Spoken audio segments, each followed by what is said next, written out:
बद्री विशाल भगवान की जय। श्री रामचंद्र भगवान की जय। लक्ष्मी नारायण भगवान की जय। शंकर भगवान की जय। पौष मास के दूसरे दिवस की कथा हम लोग प्रारंभ कर रहे हैं। जैसे कि मैंने कल बताया था, पौष माने होता है सूर्य का निकलना।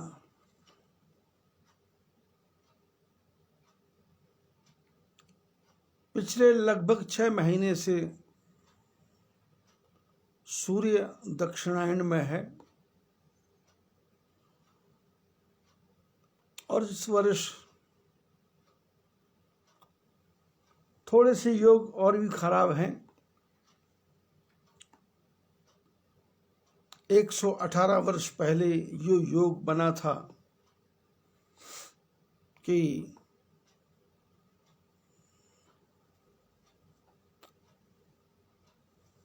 इस वर्ष का राजा शनि था और मंत्री सूर्य। जब बड़ा छोटा हो जाता है और छोटा बड़ा हो जाता है तो पद के अनुसार उसकी शक्ति में कमी आ जाती है।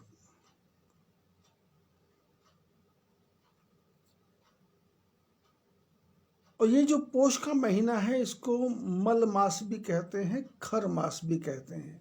खर खर मैंने बेकार, खर मैंने गधा।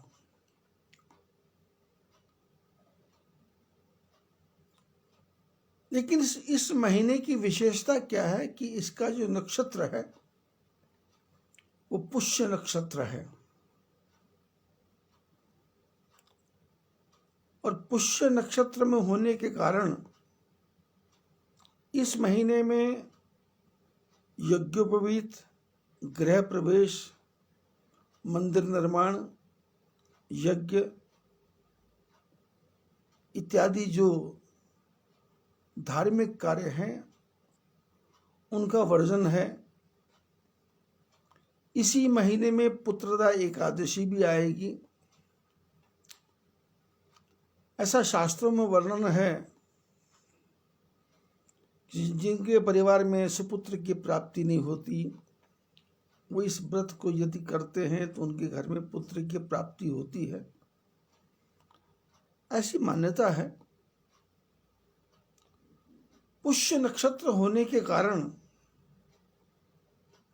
शास्त्रों में वर्णन है कि इस महीने में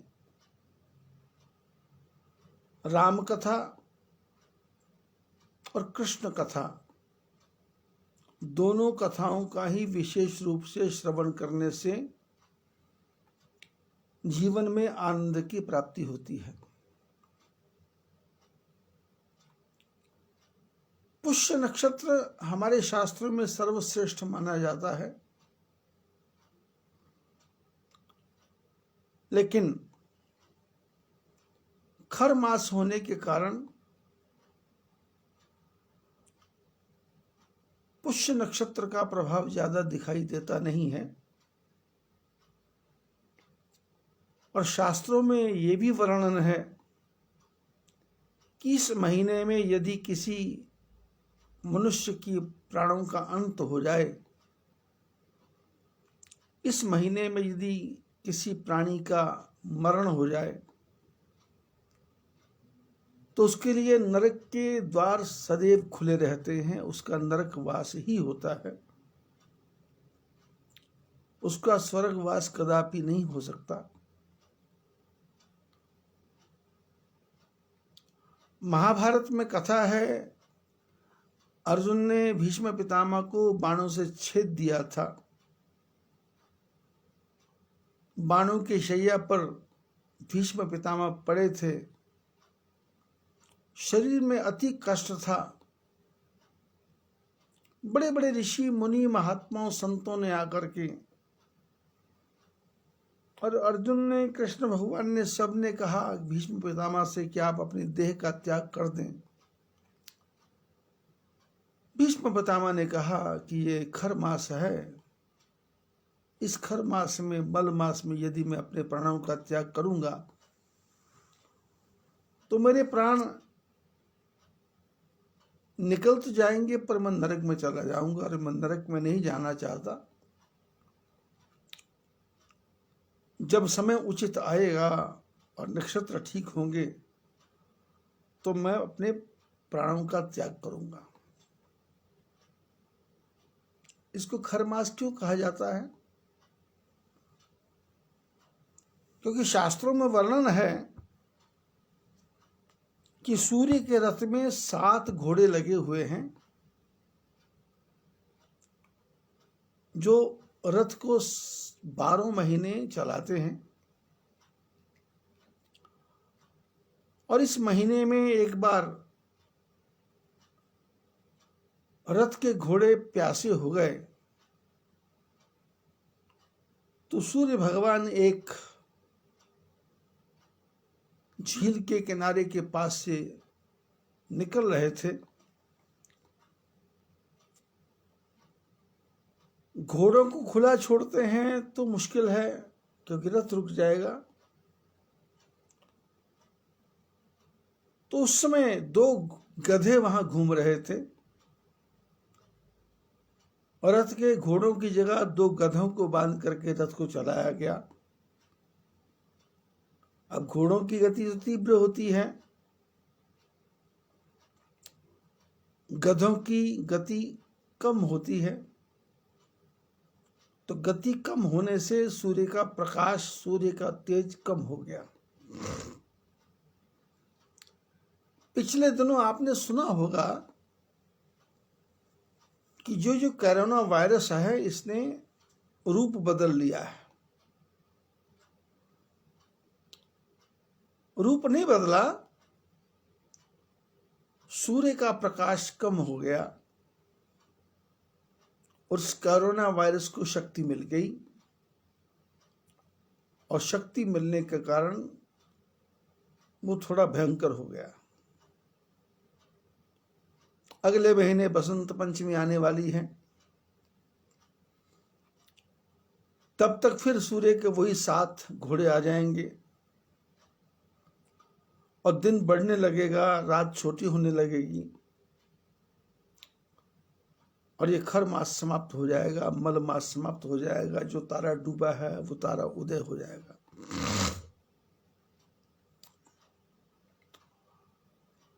शास्त्रों में वर्णन है किस पौष मास में, खर मास में भगवान राम और भगवान कृष्ण का चिंतन करना चाहिए।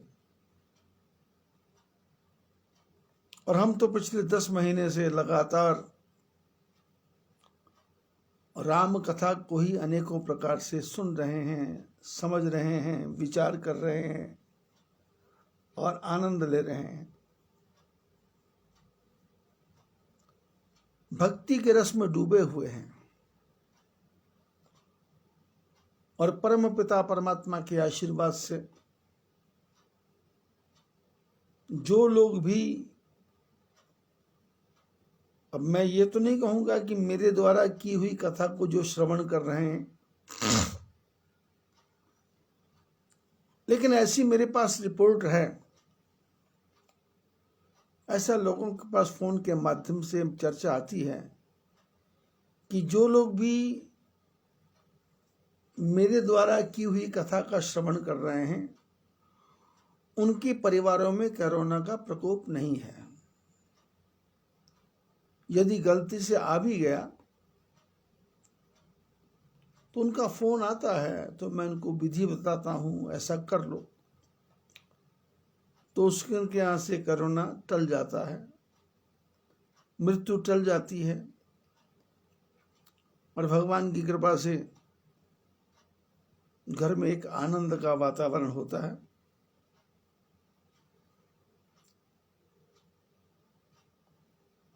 लेकिन कथा में मन लगना, कथा सुनना, कथा सुनना प्रारंभ करना ये एक बड़ी ही मुश्किल बात है। बिनु सत्संग विवेक न होई, राम कृपा बिनु सुलभ न सोई। सत्संगति दुर्लभ संसारा, निमिष दंड महु एकहु बारा। सत्संगति एक क्षण के लिए भी हो जाए, एक मिनट के लिए भी हो जाए, थोड़े से समय के लिए भी हो जाए, पर दुर्लभ है। और ये सत्संगति उसी को मिलती है जिस पर गुरु महाराज की कृपा हो, संतों का आशीर्वाद हो, महापुरुषों का आशीर्वाद हो। ये उन्हीं को मिलती है। पिछले दिनों के प्रसंगों में आपने सुना कि सती को संग लगते लगते लगते लगते रंग लागत लागत लागत है, फिर भय भागत भागत भागत है। शंकर भगवान कुंभज के यहाँ ले गए, भगवान राम जी की परीक्षा में ले गए और 87,000 वर्ष तक प्रतीक्षा करवाई, और उसका परिणाम जो संतों ने कहा, इतना तो करना स्वामी जब प्राण तन से निकले, गोविंद नाम लेकर मेरे प्राण तन से निकले। तेरा नाम निकले मुख से, मेरे प्राण निकले सुख से। सती ने सुख से प्राण का त्याग किया, लेकिन सती मरत हरिसन वर मांगा, जन्म जन्म शिव पद अनुरागा। थोड़ा सा सत्संग हुआ था, थोड़ा सा भगवान का संग हुआ था, उसका परिणाम कि सती का जीवन ही परिवर्तित हो गया और दूसरे जन्म में हिमाचल के घर में जाकर के पुत्री के रूप में पैदा हुई। नारद जी ने उसके माता पिता को जाके बताया कि तुम्हारी बेटी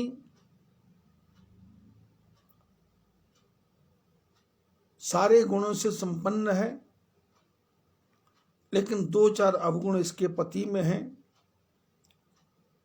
योगी जटिल अकाम मन, ऐसा शंकर भगवान के बारे में कहा। और नारद जी ने समझाया, यदि शंकर भगवान इसके पति बन जाएं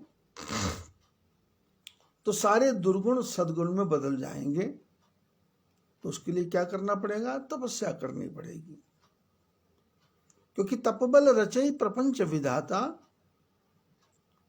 तपबल विष्णु सकल जग त्राता, तपबल शंभु करे संहारा। ऐसा कहकर के नारद जी चले गए हिमाचल, और मैना दुखी हो गए। लेकिन पार्वती ने माता पिता को सपना सुनाया कि सपने में कोई सुंदर गोरा ब्राह्मण उपदेश दे रहा है, तपस्या करो। और हिमाचल तो कैलाशपति हैं, कैलाश पर रहते हैं, तो हिमाचल को पता है कि हिमालय पर्वत पर बड़े बड़े ऋषि मुनि साधक तपस्या करते हैं और तपस्या करके सिद्धियों को प्राप्त करते हैं। और हिमाचल को पता है विष्णु भगवान भी तपस्या करते हैं, ब्रह्मा भी तपस्या करते हैं, शंकर भी तपस्या करते हैं। तो हिमाचल को कोई बुरा लगा नहीं कि बेटी तपस्या करे, तो अच्छी बात है। बेटी माता पिता को प्रणाम करके तपस्या करने के लिए जंगल की तरफ चली गई।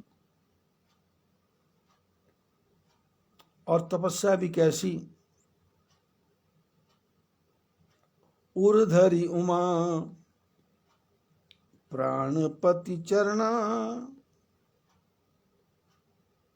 जाई विपिन लागी तप करना। पार्वती अपने प्राणपति शंकर भगवान के चरणों का ध्यान करते हुए जंगल में तपस्या करने के लिए चली गई। बिटिया छोटी है, सुकुमार है, शरीर तपस्या के योग्य नहीं है, लेकिन अब शंकर जैसा पति प्राप्त करना है, गोल बड़ा है, लक्ष्य बड़ा है, टारगेट बड़ा है, मंजिल दूर है, तो प्रयत्न तो करना पड़ेगा। तो पति पद सुमरि तजियो सब भोगू। शंकर भगवान का स्मरण करते हुए सारे भोगों का त्याग कर दिया, क्योंकि पूर्व जन्म में पार्वती ने देखा था कि सती के रूप में जब शंकर भगवान को देखा था तो 87,000 वर्ष तक वो बिना भोजन के, बिना श्वास के बैठे रहे। तो सती ने जब देखा शंकर भगवान ऐसा कर सकते हैं, तो उमा ने देखा मैं क्यों नहीं कर सकती। गीता में लिखा है जर्जदा चरति श्रेष्ठा तत्तदेवेतरो जना। जैसे जैसे बड़ा लोग करते हैं वैसे उनके देखा देखी बच्चे भी, छोटे भी वैसे ही करते हैं। माता पिता पूजा करेंगे तो बेटे भी पूजा करेंगे, माता पिता उपन्यास पढ़ेंगे तो बेटे भी उपन्यास पढ़ेंगे, माता पिता गंदी पुस्तकें पढ़ेंगे तो बेटे भी गंदी पुस्तकें पढ़ेंगे।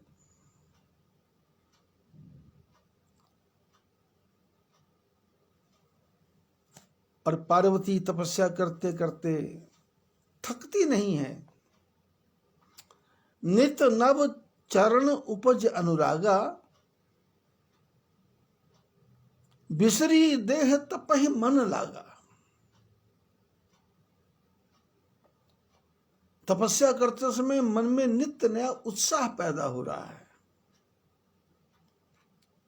डिफेम नहीं हो रही, घबरा नहीं रही सती पार्वती कि कहां आ गई, क्यों आ गई, घर के सुखों का त्याग करके क्यों निकल आई, जंगल में आके क्या मिलेगा मेरे को।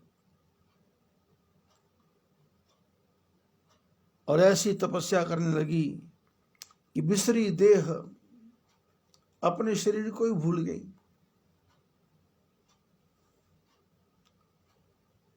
और तब ही मन लगा, जो मन है वो तपस्या में लग गया। क्योंकि ये जो मन है ना, यही मन एवं मनुष्यानाम कारणम बंध मोक्ष हो। यदि मन आपका कहीं लग जाए तो भूख प्यास सर्दी गर्मी सब कुछ आदमी भूल जाता है। यह आदमी का मन, मन के जीते जीत है, मन के हारे हार। बिसरी देह तपहि मन लागा, मन तपस्या में लग गया।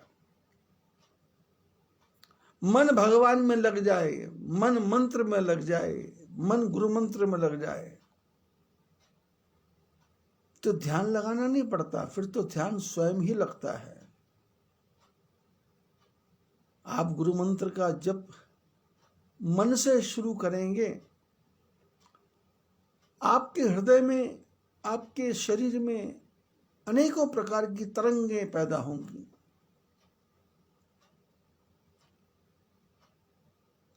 कभी आपको लगेगा भगवान आपको गोदी में उठा रहे हैं, कभी लगेगा भगवान आपको मस्तक पर बिठा रहे हैं, कभी आपको लगेगा आप भगवान के साथ ही जुड़ गए हैं।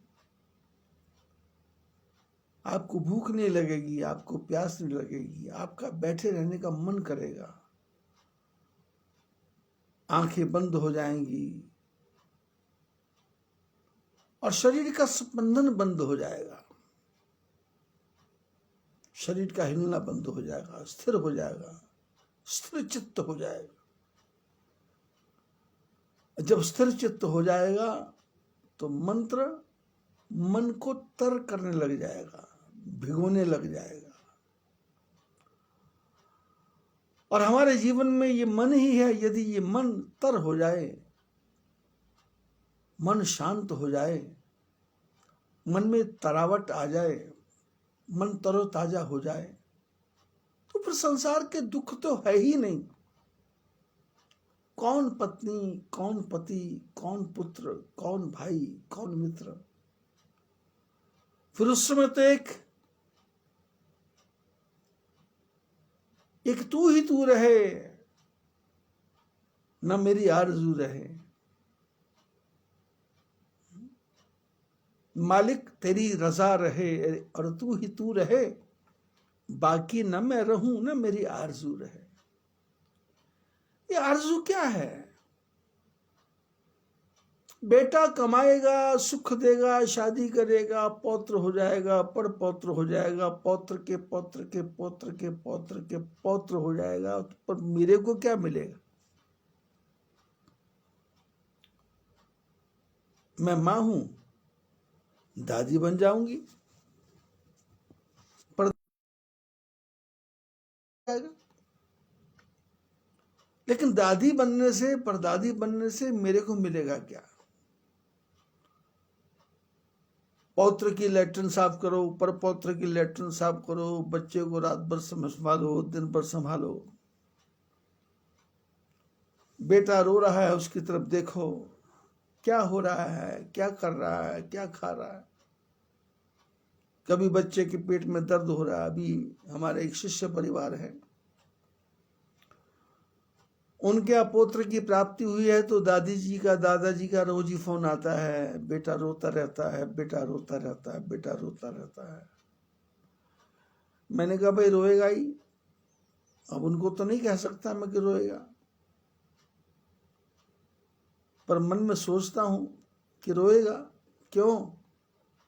कि वो जो बेटा लाखों करोड़ों की संपत्ति छोड़ के आया था, उनके जो परिवार वाले हैं, उन्होंने 3 दिन के अंदर ही उस बेटे का सारा क्रियाक्रम कर दिया था मरने के बाद।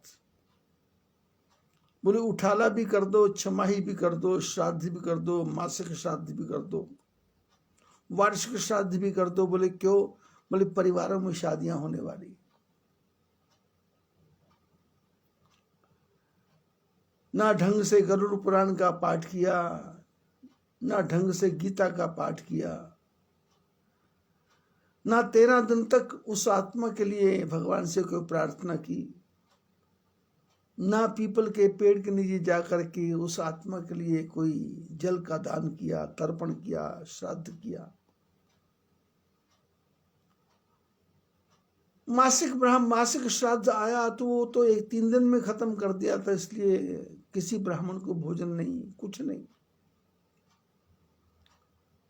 और जो पैसा छोड़ के आया था, बेटे उस पैसे के लिए कोर्ट में चले गए, कचहरी में चले गए, आपस में लड़ रहे हैं, बहुओं में झगड़ा हो रहा है। सास कहती है मेरा हिस्सा था, बेटे कहते हमारा हिस्सा है, बहू कहती हमको दे दो। और जो आत्मा चली गई उसके लिए 1 रुपए का भी पुण्य नहीं हो रहा है। ये 9 महीने पेट में रहा, वहां भी दुखी रहा। जिस माँ के पेट में रहा उस माँ को भी दुख देता रहा, कष्ट देता रहा। जिनकी चर्चा मैं कर रहा हूं, जब उनकी बहू के गर्भ में बच्चा था तो वो मेरे को बताया करते थे कि बहू की तबीयत ठीक नहीं रहती है, लेकिन हम बोल के नहीं बता सकते कि भाई, क्योंकि किसी का दिल दुखेगा तो क्या फायदा। इसलिए इतना ही बोलना पड़ता था कि जो ठाकुर जी की इच्छा है हो जाएगा। अब चिंता होती थी कब होगा, कैसे होगा। मैंने कहा ठाकुर जी की जब इच्छा हुई हो जाएगा। बच्चा पैदा होने का समय हुआ, फिर भी नहीं हो रहा। मैंने कहा हो जाएगा। क्यों? मेरे को दिखाई दे रहा है, शास्त्रों के अनुसार समझ में आ रहा है कि जो आत्मा इस बहू के पेट में आई है, उसके जो पूर्व जन्म के जो बेटे, पौत्र, प्रपौत्र जो भी है, वो उसके लिए कुछ अच्छे विचार रखते नहीं हैं। गाली भी देते होंगे, बुरा भला भी कहते होंगे, बंटवारा ठीक से नहीं करके गया, संपत्ति को ठीक से नहीं बांट के गया, और जीवन भर छल कपट प्रपंच करके, झूठ बोल करके भाइयों की संपत्ति को हड़प किया होगा, दोस्तों की संपत्ति को हड़प किया होगा, लोगों का पैसा लेकर के उनका उधार नहीं चुकता किया होगा, जिससे कर्जा लिया उसका वापस नहीं किया होगा, ऐसा जीवन बिताया होगा। तो वो भी गाली देते होंगे, तो माँ के पेट में भी वो दुख ही दे रहा था बच्चा। उसके बाद में दादा दादी का फोन आने लगा, बच्चा रोता बहुत है। तो मैं तो ये नहीं कह सकता था, पर मैंने यही कहता था कि 2.5 महीने और हैं, जब ये 2.5 महीने का हो जाएगा, सिर संभालना शुरू करेगा, तो फिर ये रोना पीटना बंद कर देगा। और भगवान की कृपा से वैसे ही हुआ। पीछे की दुनिया भूल गई, आगे की दुनिया याद आ गई। अब पीछे क्या हो रहा उसको ध्यान नहीं है।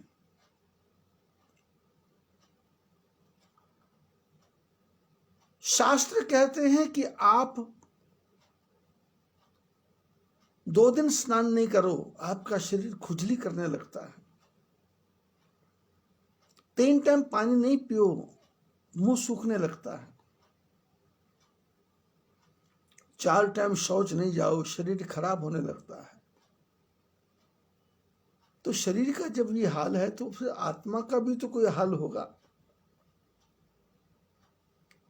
ये हमारा शरीर जो दिखता है यही नहीं है, ये स्थूल शरीर है, बाहर दिखता आंखें नाक, इसके बीच में एक सूक्ष्म शरीर है, और उसके अंदर जाके एक कारण शरीर है। वो कारण शरीर आत्मा के साथ ही जाता है, भोगों को भोगता है, और वो माँ के गर्भ में भी भोगता है, पैदा होने के बाद भी भोगता है, और फिर आगे जा करके पता नहीं कौन से संस्कार कार्य का कारण जिस माँ के गर्भ में आया, इसका पता नहीं कौन से जन्म का इसका लेना देना था। ये दादा दादी जो बने हैं, इनके साथ में इसका कौन से जन्म का संबंध था। इसका कोई मामा बना, कोई मामी बनी, कोई फूफा बना, कोई भाई बना, अनेकों रिश्ते निकल जाएंगे। वो सब रिश्ते क्या हैं? पूर्व जन्म के हमारे किए हुए कर्मों के फल हैं, जो हमको एक दूसरे से जोड़ रहे हैं। और ये जीव जो आ रहा है, ये अपना लेने देने का संबंध पूर्ण करने के लिए आ रहा है। और जब हम उपवास करते हैं, भगवान के मंत्र का जप करते हैं, तो मन तर होता है, मन में शांति आती है, और बाहर के जो विचार है वो सब नष्ट हो जाते हैं। फिर चिंता नहीं होती कि पुत्र क्या बनेगा। फिर होता है कि जो बनेगा वो ठीक ही बनेगा। फिर ये भी नहीं होता कि शादी कैसे होगी, ये होता हो जैसी होगी अच्छी होगी। बेटा बड़ा होके सेवा करेगा या नहीं करेगा, इसकी भी चिंता होती नहीं, क्योंकि जीवात्मा जब मंत्र जप करती है तो वो ठाकुर जी से प्रार्थना करती है, प्रभु मेरे शरीर को ठीक रखना, मेरे को किसी की सेवा की आवश्यकता ही ना पड़े, ऐसी कृपा करना, मेरा शरीर चलता रहे, अपने हाथों से मैं काम करता रहूं। मैंने ऐसे बहुत से अपने शिष्य परिवार देखे हैं जिनकी मृत्यु 101 साल में हुई, पर 101 साल में भी उन्होंने अपने शरीर के कपड़े को किसी को धोने नहीं दिया। मैंने ऐसे परिवार भी देखे हैं 98 साल में जिनकी मृत्यु हुई, लेकिन मरते दम तक वो चलते रहे, और जाते समय वो परिवार को बोल के कि हम जा रहे हैं। उनसे कभी पूछने का मौका लगता कि आपको ये शक्ति कहाँ से मिलती है, तो कहते हैं कि गुरु मंत्र से, गुरु जी के मंत्र का जप किया। सत्संग सुनने से भी शक्ति मिलती है, गुरु के मंत्र के जप करने से भी शक्ति मिलती है। पार्वती नित नव चरण उपजे अनुराग। पार्वती तपस्या करने के लिए गई और तपस्या में अनुराग पैदा हुआ, आनंद पैदा हुआ, आलस्य नहीं आया। मैं भूखी हूं इस बारे में विचार ही नहीं हुआ। और बिसरी देह तपहि मन लागा, शरीर तो भूल ही गई और तपस्या में मन लग गया। संबत सहस मूल फल खाए, साग खाई सत वर्ष गवाए। इस प्रकार से अनेकों वर्षों तक पार्वती ने तपस्या की। तपस्या करते करते शरीर दुर्बल हो गया, कमजोर हो गया,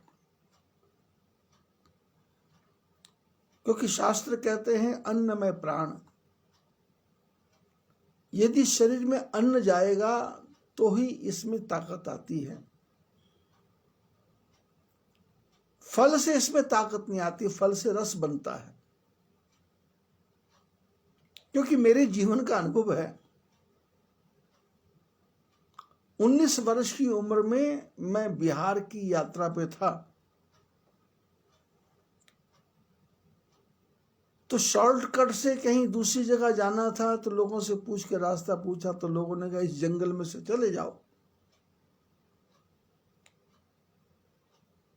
तो जंगल में मैं घुसा, तो जो बताने वाले ने तो ठीक ही बताया होगा, लेकिन मैं पगडंडी के सहारे चलता गया। लेकिन वो पगडंडियां मनुष्य के पैरों से बनी हुई नहीं थी, वो पशुओं के पैरों से बनी हुई थी। अब मेरे को इसका कोई ज्यादा ज्ञान नहीं था, लेकिन उस पगडंडी पे चलते चलते घनघोर जंगल में चला गया। ऐसा घनघोर जंगल जिसमें ऊपर से धूप नीचे धरती पे आती ही नहीं है, इतने बड़े बड़े पेड़, घने घनघोर जंगल जिसको वियावान कहते हैं। अपनी आवाज मारो तो अपनी आवाज ही सुनती है। जंगलों में पक्षियों की आवाज, पशुओं की आवाज, जंगली जानवरों की आवाजें आने लग गई। अब वापस लौटा तो रात्रि का समय हो गया, अब रास्ते भटक गया। एक बड़े भारी बरगद के पेड़ के नीचे जाके बैठ गया। उसमें अपने पास मैच बॉक्स होता था, मैचेस होती थी।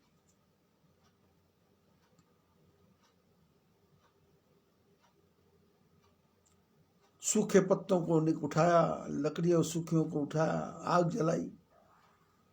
क्योंकि ये तो महात्माओं से सुना था कि आग को देख करके जंगली जानवर नहीं आता है, तो आग जला ली। और जंगल में मोटी मोटी लकड़ियां कहीं से इकट्ठी करके ला के रखती, तो एक बड़ा सा धूना बना लिया। और फिर हम उदासीन संप्रदाय के लोग हैं, निर्वाण संप्रदाय के लोग हैं, और हमको पता है कि विभूति कैसे बनाना है, सर्दी में कैसे जीवन जीना है, शरीर के रोम को कैसे बंद करना है कि शरीर के अंदर सर्दी ना घुसे, अग्नि का सहारा, धूने को लगाना, धूने का मंत्र, ये सब जानते थे। और देवयोग से बाबा श्रीचंद भगवान की कृपा से वो देवयोग बना, और उन्होंने ऐसे साधना का मौका दिया। अब तपस्या की, लेकिन जंगल में तो भोजन मिलता नहीं है, वहां क्या मिलेगा। बेल के फल मिल गए, जामुन मिल गया। अब घने जंगलों में तो इमारती लकड़ी,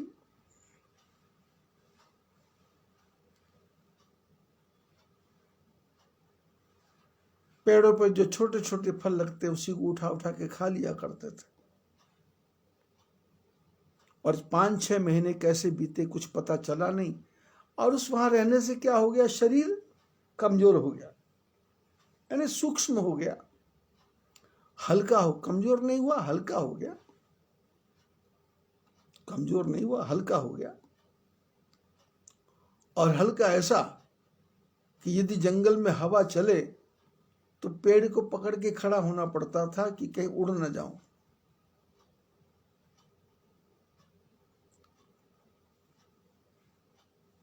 तपस्या करने से शरीर में एक प्रकार से तेज तो बढ़ता है, लेकिन शरीर का वजन कम हो जाता है।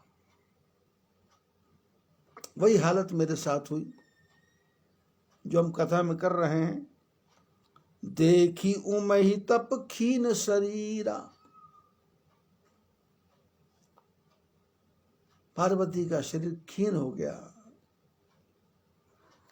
मेरे साथ भी वही हुआ, जंगल में रहा और पता नहीं उस जंगल में कहां से 10-12 महापुरुष आ गए जो नग्न अवस्था में थे। मेरे को घेर के बैठ जाते, बातचीत करते। वो लोग संस्कृत में भाषा में बात करते, मेरे को समझता नहीं था संस्कृत उसमें। फिर भी बीच बीच में कभी वो लोग मेरी भाषा में भी बात करते और उनके साथ बैठ करके जो भी टूटी फूटी संस्कृत मेरे को समझ आती थी समझा, ज्ञान की चर्चा हुई। और उसके बाद में उनके जो गुरु थे, सबसे वृद्ध,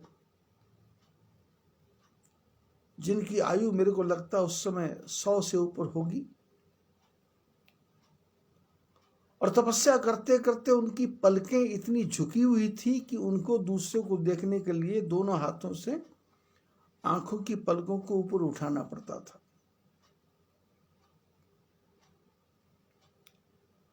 मैंने इतना शरीर उनका वृद्ध था, ध्यान करते करते पलकें उठना बंद हो गई थी।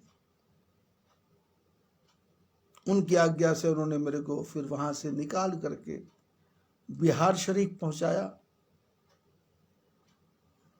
आज भी बिहार शरीफ के लोग मेरे को जानते हैं,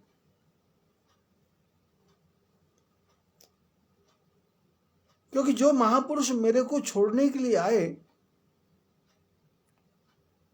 उन्होंने बिहार शरीफ के शहर के बाहर गांव में कथा की, ऐसे पेड़ के नीचे बैठ करके। और जब उन्होंने सत्संग किया तो हजारों की संख्या में लोग आए, पता नहीं कौन थे, कहां के थे, समझ नहीं आया। मैं तो फंसा हुआ था, अब मन से तो निकलना ही चाहता था। लेकिन जब वो कथा करते थे तो जो पेड़ के नीचे बैठे थे तो पेड़ के ऊपर हजारों की संख्या में सर्प दिखाई दे रहे हैं, और जितने लोग हैं वो सब ऊपर देख रहे हैं और मैं भी ऊपर देख रहा हूं, सर्प दिखाई दे रहे हैं। जब वो बोलना बंद करते वो सर्प बंद, जब वो बोलना शुरू करते सर्प लप लप करते। सत्संग समाप्त हुआ, लोग अपने अपनी दिशा को चले गए। कौन कहां गया कुछ पता नहीं, कौन कैसे गया कुछ पता नहीं। भोजन की व्यवस्था हो गई थी, अब तो रोटी खाए मेरे को 6-7 महीने हो गए थे। तो पता नहीं कोई आदमी फल दे के चला गया था। महात्मा जी ने मेरे को कहा फल खा लो। मैंने फल खाया, नींद आ गई, और मेरे को नींद आ गई, वो चले गए और मैं बिहार शरीफ में, और वहां से गाड़ी पकड़ करके सीधा पटना, और पटना से सीधा हरिद्वार आ गया। तपस्या में शरीर बूढ़ा नहीं होता, शरीर में ऊर्जा बढ़ती जाती है। तपस्या में मंत्र का महत्व है और मंत्र में भी गुरु मंत्र का महत्व है। कोई भी मंत्र जपेंगे तो उसका कोई तरीका नहीं है, गुरु मंत्र। और गुरु का मंत्र किसी अच्छे योग्य गुरु से दिया जाए तो ही अच्छा होता है। और मंत्र लेकर के गुरु के पीछे नहीं पड़ना, मंत्र के पीछे पड़ना है। देखी उमहि तप खीन शरीरा, ब्रह्म गिरा भय गगन गंभीरा। पार्वती की तपस्या देख करके शरीर क्षीण हो गया है। आकाशवाणी हुई, भयो मनोरथ सुफल तब, सोनु गिरिराज कुमारी। परिहर दुसह कलेश सब, अब मिल हैं त्रिपुरारी। आकाशवाणी हुई कि गिरिराज कुमारी, पर्वत की पुत्री पार्वती, तुम्हारी सारी कामनाएं अब पूर्ण होने वाली हैं। अब तुम्हारे सारे कलेश दूर होने वाले हैं। परहर दुस्सह कलेश सब, ये तुम्हारे जो दुस्सह कलेश थे, 87,000 वर्ष तक तुमने पति का वियोग सहन किया और पति के लिए अपने प्राणों की आहुति दे दी, शरीर के अंग अंग को कटवा दिया और मरते समय तुमने जो वरदान मांगा था तो अब मिले हैं त्रिपुरारी। अब तुमको शंकर भगवान मिलेंगे। और आकाशवाणी ने कहा कि बेटी, ऐसी तपस्या आज तक किसी ने नहीं की। बड़े बड़े धीर महात्मा हुए, योगी हुए, ऐसी तपस्या किसी ने की नहीं है। अब उर्धरहु ब्रह्म वरवाणी, सत्य सदा संतत सुचि जानी। आवे पिता बुलावन जब ही, हठ परिहर घर जाई हो तब ही। आकाशवाणी ने कहा, बेटी तुम्हारी कामना पूर्ण हो गई। अब तुम्हारे को तुम्हारे पिता बुलाने आएंगे तो ये हठ छोड़ करके उनके साथ घर चली जाना। आकाशवाणी हुई। आकाशवाणी सुनते ही पार्वती प्रसन्न हो गई और हृदय में एक हर्ष का उत्सर्जन हुआ। चेहरे पे प्रसन्नता का भाव पैदा हुआ। कागभूषुंड कहते, गरुड़ जी, उमा चरित सुंदर मैं गावा, सुनहु शंभु कर चरित सुहावा। कागभूषुंड बोले, गरुड़ जी, मैंने अभी तक तुमको पार्वती की कथा सुनाई, आपने ध्यान से सुन ली। अब वो शंकर भगवान के बारे में भी तो सुनो। उन्होंने क्या किया?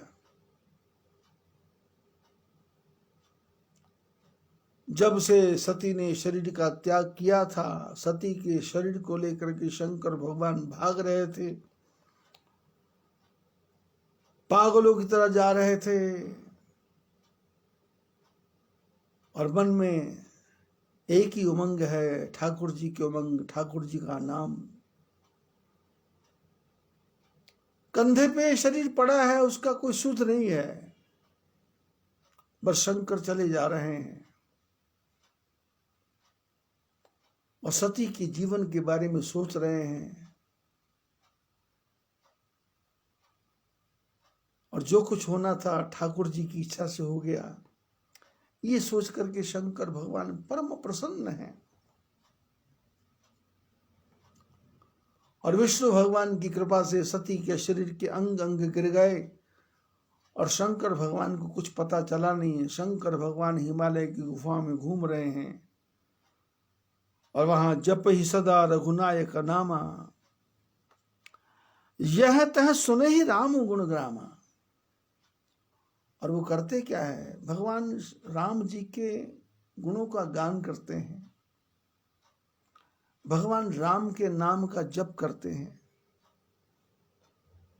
संसार की किसी बात की कोई चर्चा होती नहीं है।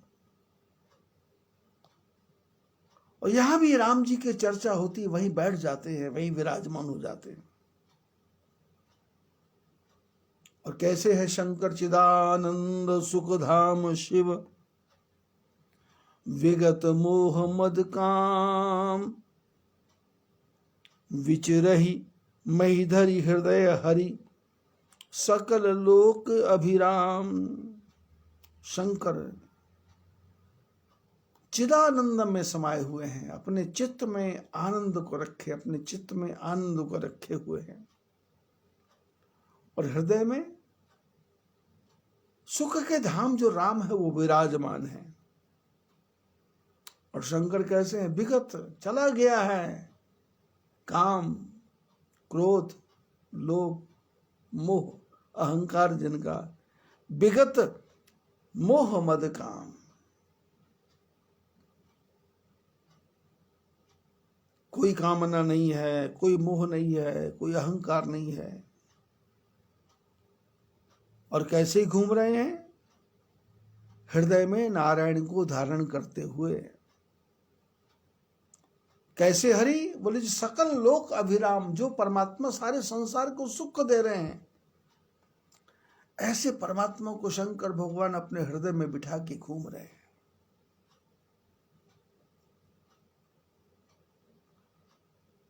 हमारे आपके जीवन में दुर्घटना क्या है?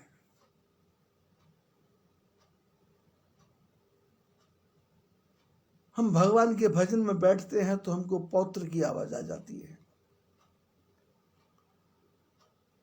हम परमात्मा का ध्यान करते हैं तो हमको पति का डर लगता है, पत्नी का डर लगता है, पुत्र का डर लगता है, भाई का डर लगता है।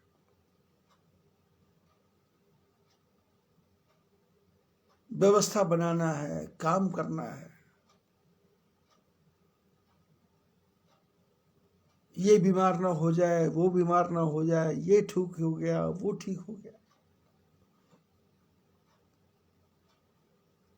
कभी कभी मेरे को यात्रा पे जाना पड़ता है बाहर, तो हमारा एक शिष्य परिवार है, मक्खन लाल जी टेकड़ीवाल, अकोला में।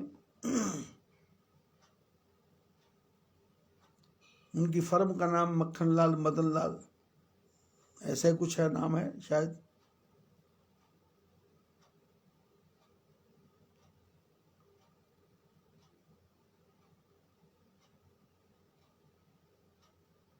अब उनके छोटे भाई भी प्रेमी हैं, लेकिन मेरा जहां जब भी रुकना होता है वो मक्खन लाल जी के परिवार में ही रुकना होता है। और ठाकुर जी की कृपा से उनके 4 बंगले हैं। 35 साल पहले उमाशंकर पोखरमल जी के भी 4 बंगले बनवाए थे। रमाकांत, उमाकांत, शशिकांत,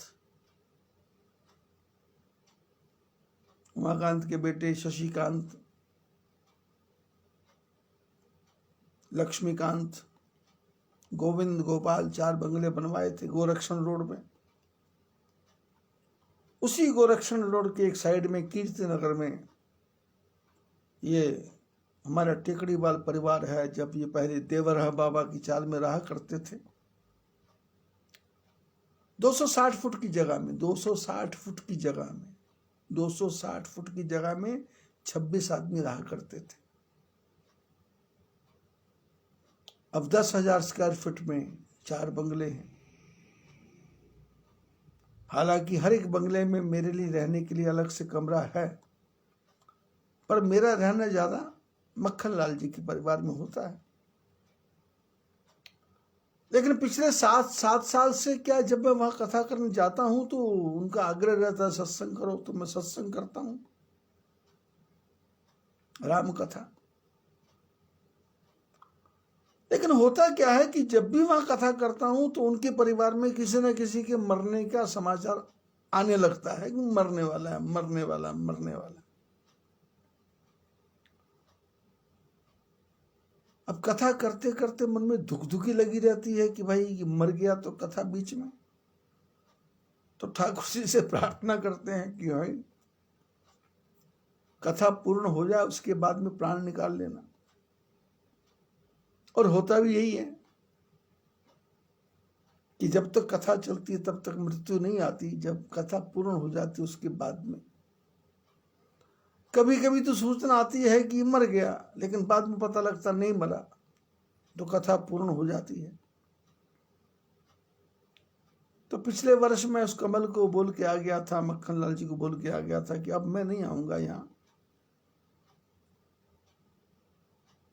क्योंकि जब भी तुम्हारे यहाँ कोई प्रोग्राम करो तो कोई ना कोई मरने वाला ही है, क्योंकि तुम्हारा रिश्ता ही इतना लंबा चौड़ा है। नाने के, फूफे के, दादे के, मामे के, चाचे के, ताऊ के, बेटे के, भाई के, जवाई के, पता नहीं क्या क्या के रिश्ते हैं। अपने को तो समझ नहीं आता है, रोज ही समाचार आ रहा है, ये मरने वाला, वो मरने वाला, वो मर गया, वो मरने को तैयार बैठा। तो संसार में रह करके आदमी इतना पजल्ड हो जाता है कि क्या करें। अब ऐसी गृहस्थी में हम जैसों को भी जाना पड़ता है, तो उनके दुख में थोड़ा सा मन में नहीं भी हो तो दिखाना तो पड़ता है, शो तो करना पड़ता है। सत्संग के बाद में जब बैठते हैं तो पूछना पड़ता है, भाई कहाँ तक पहुंचे, कितनी सांस बाकी रह गई, प्राण का तक कहाँ तक पहुंचे। तो पता लगता है डॉक्टरों ने जवाब दे दिया, लेकिन वेंटिलेटर पे है। तो कथा को कितने दिन बाकी, 3 दिन बाकी। एक तरफ दुख भी होता है कि 3 दिन वेंटिलेटर पे रहा, पैसे का खर्चा हो गया। फिर दूसरी तरफ विचार आता है कि भाई भगवान से प्रार्थना करेंगे, जो कथा की है मैंने, उस कथा का सारा फल ये मरने वाली आत्मा को मिल जाए, मेरे को इसका कोई फल नहीं चाहिए। तो ऐसा विचार करके मन को संतोष देना पड़ता है।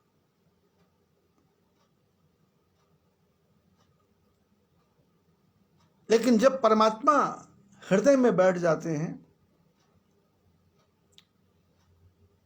तो फिर संसार की बातों का असर नहीं पड़ता ज्यादा। जैसे पानी में कमल रहता है, ऐसे ही हमको रहना चाहिए, रहते हैं। और बिना रहे जीवन में गुजारा नहीं है, क्योंकि जैसा मेरा जीवन बन गया, ठाकुर जी की इच्छा से मेरे जीवन के साथ में लगभग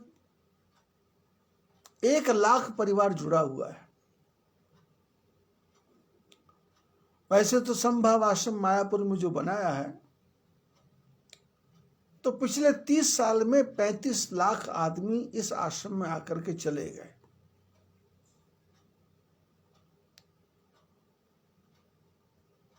वो 35 लाख में से कम 2-2.5 लाख लोग तो ऐसे हैं,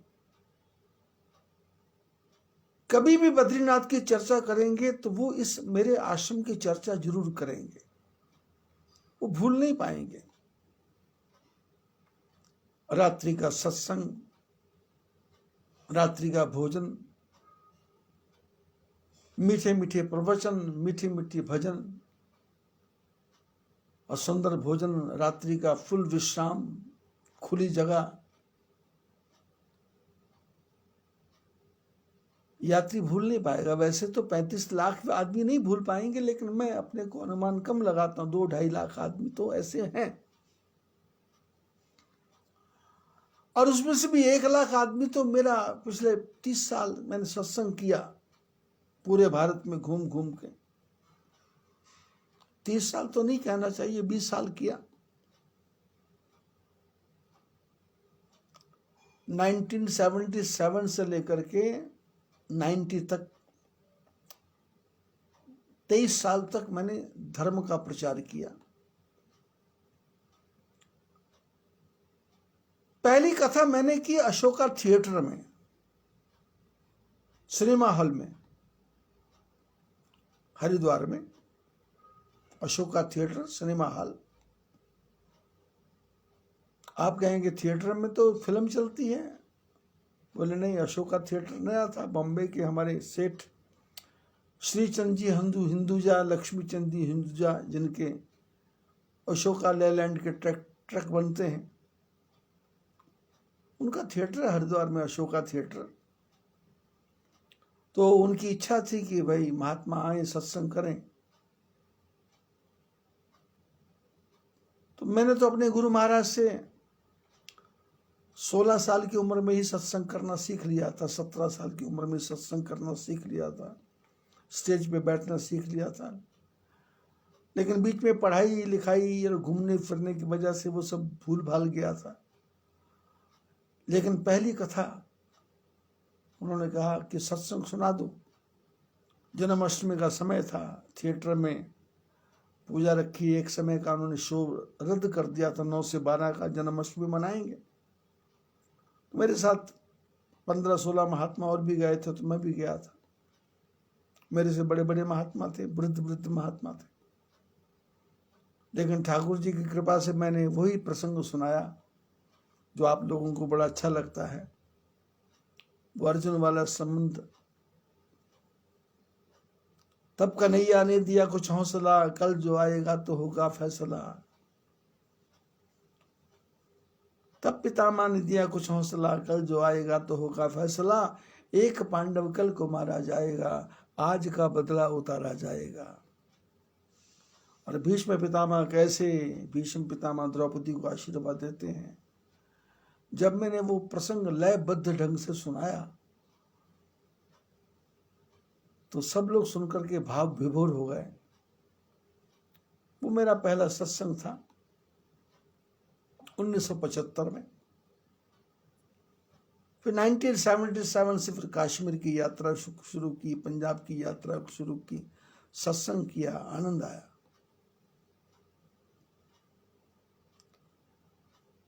लाखों परिवारों के साथ जुड़ा होने के कारण अब किसी न किसी परिवार में किसी न किसी की मृत्यु, किसी न किसी का पैदा होना, किसी न किसी का बीमार होना, किसी की शादी, किसी की आबादी। अभी पिछले दिनों शादियों का महोत्सव था। हालांकि कोरोना काल है, पर मेरे पास में लगभग 5000 से ज्यादा मैसेज शादियों के आए हुए व्हाट्सएप के ऊपर कि गुवाहाटी में शादी है, शिलंग में शादी है, सिलीगुड़ी में शादी है, हैदराबाद में शादी है, चिखली में शादी है, अकोला में शादी है। 5000 से ज्यादा निमंत्रण पत्र। और सबकी इच्छा, अब सबकी इच्छा है तो फिर आशीर्वाद भी सबको भेजना है। तो फिर ग्रुप बना रखा है, उसमें आशीर्वाद भेज देते हैं। अब उनके जीवन में शादी होगी तो बालक भी होगा, बालक होगा तो नामकरण भी होगा, नामकरण होगा तो दादाजी जाएंगे भी, मरेगा भी कोई, जिएगा भी कोई। ऐसी बहुत सी घटनाक्रम होते रहते हैं। लेकिन जब भगवान के चरणों में प्रेम लगा रहता है तो फिर संसार की बाधाएं परेशान नहीं करती। एक क्षणिक आती हैं, हवा की तरह, झोंकी की तरह आती हैं, मन को थोड़ा सा हिलाती हैं और फिर मन को स्थित प्रज्ञ से का भाषा समाधिस्थ से केशवा, आदमी अपने मन को स्थित कर लेता है, कंट्रोल कर लेता है। शंकर भगवान की पत्नी सती चली गई, शरीर के टुकड़े हो गए और शंकर भगवान सब भूल भाल गए। कौन पत्नी, कौन पति, कौन कैलाश, कौन राम, कौन शंकर, कौन सी परीक्षा, कौन सी घटना, कौन सी दुर्घटना, कहना माना नहीं माना, त्याग के चली गई, कहना नहीं मान के चली गई, बिना मतलब चली गई। क्योंकि परिवारों में क्या होता है, यही होता है। पत्नी जबरदस्ती चली जाए तो पति को क्रोध आ जाता है, फोन पे गाली बकता है, बकवास करता है। कब आओगी, कब मरोगी, वहीं वहीं बैठी रहोगी क्या। और शंकर भगवान क्या करते हैं? सती चली गई और शंकर दुनिया में घूम रहे हैं और भगवान के नाम का चिंतन करते हैं। कतहु मुनिन उपदेश ही ज्ञाना। कभी कभी महात्मा मिलते हैं तो शंकर भगवान उनको भगवान का ज्ञान का उपदेश देते हैं कि राम जप राम जप राम जप बावरे, राम जप राम जप राम जप बावरे, कतहु राम गुण करहि बखान। कभी तो राम जी का उपदेश देते हैं, कभी राम जी के गुणों का बखान करने लग जाते हैं अकेले बैठे बैठे ही मस्त होकर के कि प्रभु ने मेरे साथ कितना अच्छा किया, मोह माया से दूर कर दिया। यद्यपि अकाम तदपि भगवान, भगत बिरह दुख दुखित सुजान। एहि विधि गयो काल बहु बीती, नित नय होई राम पद प्रीति। नेम प्रेम शंकर कर देखा, अविचल हृदय भगति के रेखा। शंकर भगवान क्या है? कामना से रहित हैं, लेकिन फिर भी भगवान से विरह है, दुखी हैं।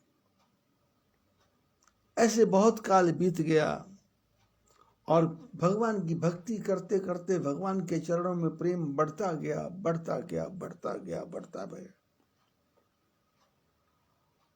भगवान राम जी ने देखा, शंकर भगवान के नियमों को देखा, शंकर भगवान के प्रेम को देखा और शंकर भगवान के हृदय में जो भक्ति की अविरल धारा बह रही है, एक क्षण भी भगवान से अलग नहीं हो रहे, एक मिनट भी भगवान से अलग नहीं हो रहे। उठते बैठते सोते जागते चलते फिरते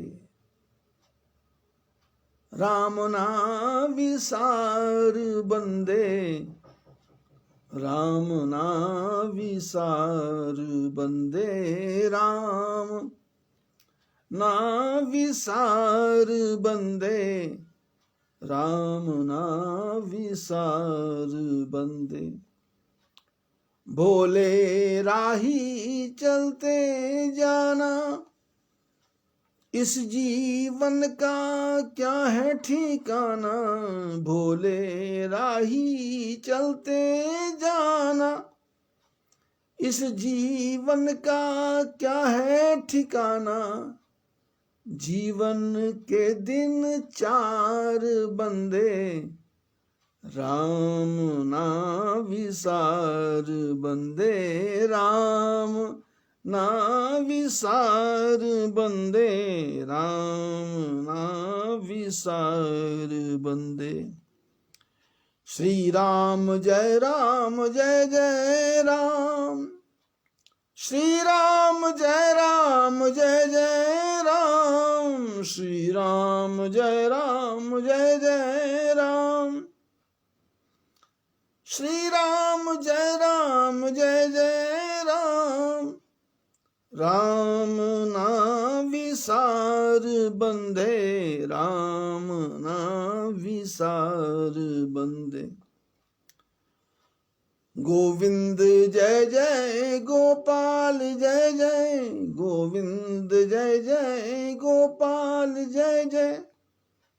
राधा रमण हरि गोविंद जय जय, राधा रमण हरि गोविंद जय जय। राम नाम विसार बंदे, राम नाम विसार बंदे, राम नाम विसार बंदे, राम नाम विसार बंदे। भगवान के नाम की मस्ती में मस्त शंकर भगवान घूम रहे हैं। प्रगटे राम कृपाल, प्रगटे राम कृतज्ञ कृपाला। शंकर जी की भक्ति को देख करके भगवान राम प्रकट हो गए। प्रकट रूपशील निधि तेज विशाला। जो दंडकारण्य में प्रकट हुए थे वही राम फिर आज प्रकट हो गए। कैसे हैं परमात्मा? सुंदर स्वरूप है, सुंदर शील है और सुंदरता का खजाना है और चेहरे पे खूब तेज विराजमान है भगवान राघवेंद्र सरकार पर। और भगवान प्रकट हुए और आकर के शंकर भगवान की सराहना करने लगे। बहु प्रकार शंकर ही सराहा, तुम बिनु असव्रत को निर्वाह। बहुत प्रकार से शंकर भगवान की सराहना की। कहा शंकर,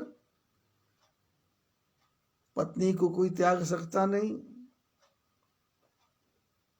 तुमने एक छोटी सी बात के अंदर उसने सीता का रूप क्या बनाया, तुमने नियम बना लिया कि ऐतन सत ही भेंट मोहि नाही, और तुमने अपनी पत्नी से भेंट नहीं की जिंदा जी।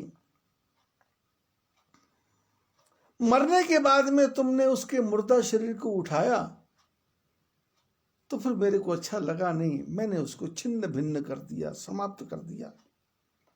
लेकिन जो तुमने व्रत निभाया है, ऐसे व्रत को कौन निभा सकता है? कोई अति प्रेमी ही निर्वहन कर सकता है। छोटा मोटा वचन किसी को दे दे वो पूरा नहीं होता। गुरु महाराज को कह दे कि मैं एकादशी का व्रत करूंगा, वो पूरा नहीं होता। मैं ठाकुर जी की रोज पूजा करूंगा, ये भी पूरा नहीं होता। गुरु महाराज को वचन दिया एक माला रोज फेरूंगा, ये भी पूरा नहीं होता। दुकान चलाना भी जरूरी है, घर का काम चलाना भी जरूरी है।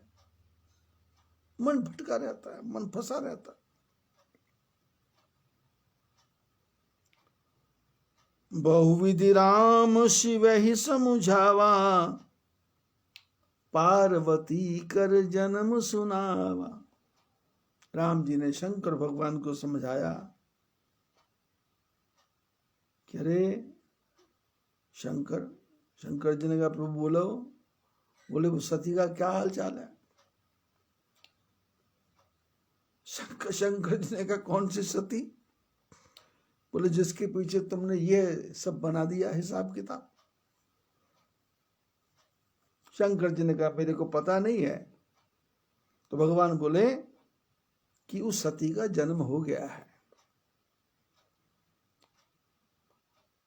और वो जो तुम्हारी पत्नी सती है ना, वो बिल्कुल सीधी हो गई। बिल्कुल भगवान की भक्त, तपस्या करती है, साधना करती है।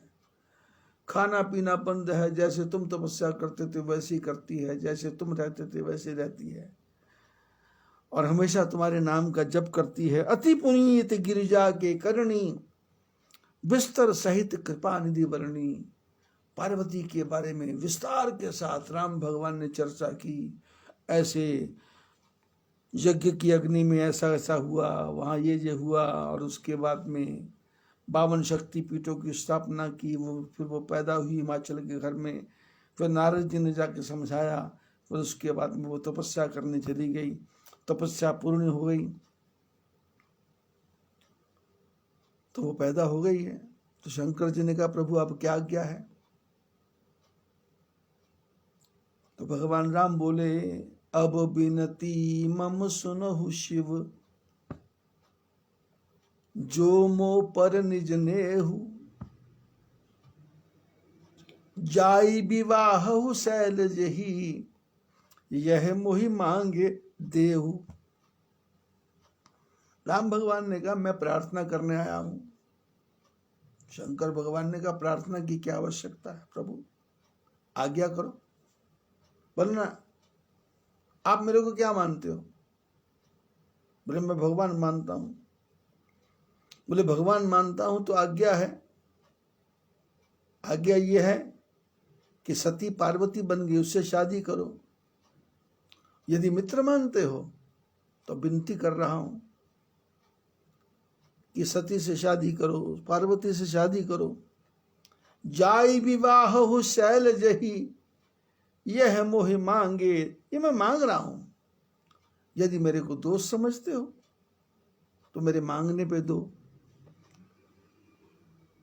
यदि साथी समझते हो तो प्रार्थना, दास समझते हो तो वरदान दो, और मालिक समझते हो तो आज्ञा। विनती भी की, आज्ञा भी की, प्रार्थना भी की। एक ही शब्द में भगवान राम जी ने, कितने शब्दों का सुंदर जाल है। अब विनती मम सुनहु शिव, जो मो पर निज नेहु। जाई, जाओ, आज्ञा। विवाह हो शैल जही, शैल पुत्र से जाओ शादी करो। विनती की, आज्ञा की। ये मोहि मांगे देहु, मांगा। मांगता कौन है? छोटा बड़े से मांगता है। राम जी ने 3 रूप शंकर भगवान को दिखाए कि यदि आप मेरे को मालिक समझते हो, मित्र समझते हो तो विनती करता हूं, मालिक समझते हो तो आज्ञा देता हूं, और यदि मेरे को छोटा समझते हो तो मैं प्रार्थना करता हूं। ये मोहे मांगे देहु। कैसे यद्यपि उचित अस नाही। शंकर भगवान ने कहा, प्रभु आपने मेरे को उलझन में डाल दिया,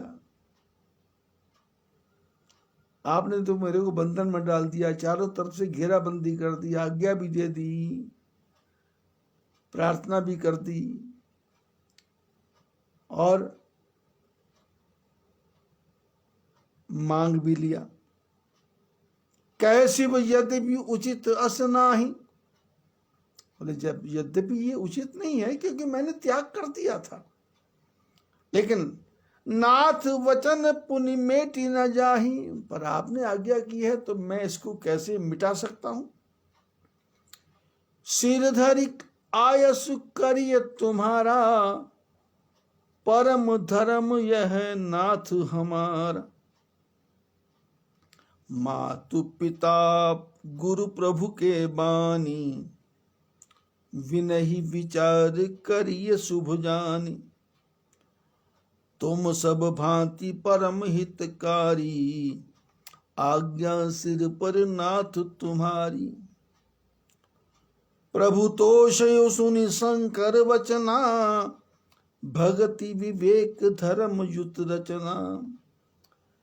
कह प्रभु हर तुम्हार प्रण रहू, अब उर राखो जो हम कहू। शंकर भगवान ने कहा, प्रभु आपने आके मेरे को चारों तरफ से ऐसे बंधन में बांध दिया कि ना मैं हाँ कह सकता हूं ना मैं ना कह सकता हूं। आपने आज्ञा की है तो आपकी आज्ञा को मैं शिरोधार्य करूंगा, और शिरोधार्य करूंगा नहीं, ये परम धर्म, यह नाथ हमारा, ये परम धर्म है। आप बोले और मैं ना करूं, ऐसा हो नहीं सकता। आप सिर काट के बोलने को बोलते तो मैं तैयार था। शंकर भगवान ने कहा, प्रभु इस संसार में माता की आज्ञा, पिता की आज्ञा, गुरु की आज्ञा और अपने मालिक की आज्ञा बिना विचारे करनी चाहिए पूरी। विनय ही विचार करिए शुभ जानी। माता पिता गुरु और मालिक आज्ञा दें, उस काम को कर देना चाहिए बिना विचारे। अच्छा है बुरा है ये नहीं सोचना कि मेरे ऊपर क्या फर्क पड़ता है। और आप मेरे जीवन के परम हितकारी हैं, और आज्ञा सिर पर नाथ तुम्हारी। प्रभु आपकी आज्ञा मैं अपने सिर पर रखता हूं, सिर पर रखता हूं।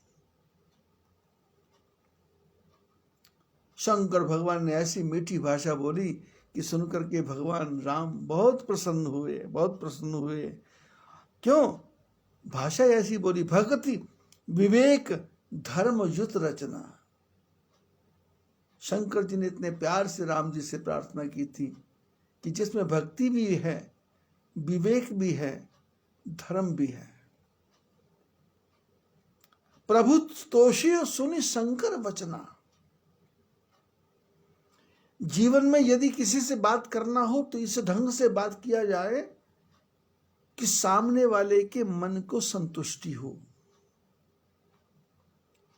ऐसे नहीं कि बोलते जाओ बोलते जाओ बोलते जाओ बोलते, नहीं नहीं, सामने वाला भी संतुष्ट हो, उसको भी आनंद आए कुछ। और कैसी भाषा? भाषा में भक्ति भी होनी चाहिए और विवेक भी होना चाहिए। अनाप शनाप आए शाए बाएं नहीं बोलना। और शब्दों की रचना कैसे? धर्म के अनुसार, बीच में धर्म भी हो। कह प्रभु हर तुम्हारे प्रण रहू। राम भगवान बोले तुम मेरी आज्ञा का पालन करोगे तो तुम्हारा प्रण रहेगा। जो तुमने प्रण किया है कि यही तन सत ही भेंट मोहि नाही, तो तुम्हारा प्रण रहेगा। लेकिन तुम ये कह रहे हो आज्ञा सिर पर नाथ तुम्हारी, आज्ञा सिर पर नाथ तुम्हारी, मेरी आज्ञा को सिर पे नहीं रखना। तो शंकर बोले आपकी आज्ञा सिर पे नहीं रखूंगा तो कहां रखूंगा? बोले ना ना ना, सिर पे रखोगे तो सिर पे तो गंगा बह रही है और किसी दिन आज्ञा भी गंगा के साथ ही बह जाएगी, तो आज्ञा का तो पता ही नहीं लगेगा। तुम तो बोलोगे मैं तो भूल भाल गया, क्या भूल के कहते, क्या नहीं भूल के कहते, वो कॉपी पेंस कॉपी वगैरह सब उड़ जाएगी। सिर पे नहीं रखना। अब उर राखो जो हम कहूं, हम जो कह रहे हैं उसको हृदय में रखना है, दिल में रखना है, मन में रखना है।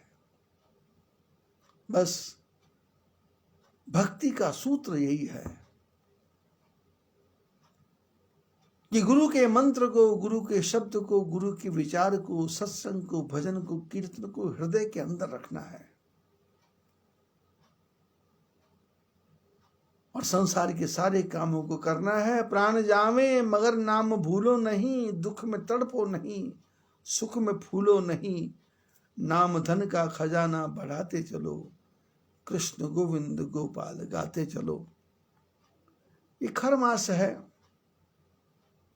अभी कोरोना वायरस थोड़ा और फैलेगा, रूप बदलेगा, चिंता करने की आवश्यकता नहीं है। भगवान का भजन करो, सब ठीक रहेगा। पौष मास के दूसरे दिन की कथा आज पूर्ण हो गई। अब धीरे धीरे आगे बढ़ेंगे क्योंकि आनंद विचित्र ढंग से आ रहा है। और यहां मैं रह रहा हूं, यहां का टेम्परेचर रात को 0 हो जाता है।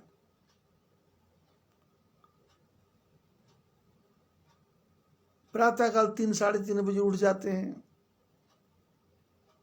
स्नान इत्यादि करने के बाद में मन करता है सत्संग करें, लेकिन इतनी सर्दी में कौन बैठे। तो फिर विचार होता है कि चलो 10 बज जाएंगे, थोड़ा धूप निकल आएगी, टेम्परेचर 12, 13, 14 हो जाएगा, तो फिर कर लेंगे। तो ऐसे ही अब योग बनेगा। 1 महीने तक यही योग रहेगा। ठाकुर जी से प्रार्थना करें आप भी प्रसन्न रहो, मैं भी प्रसन्न रहूं और हम सब भगवान की भक्ति में गुथे रहें और भगवान की आज्ञा को हम हृदय में धारण करें, सद्गुरुदेव की आज्ञा को हम हृदय में धारण करें और भगवान की भक्ति में डूबे रहें। यही प्रार्थना। सभी को आशीर्वाद। बद्री विशाल भगवान की जय।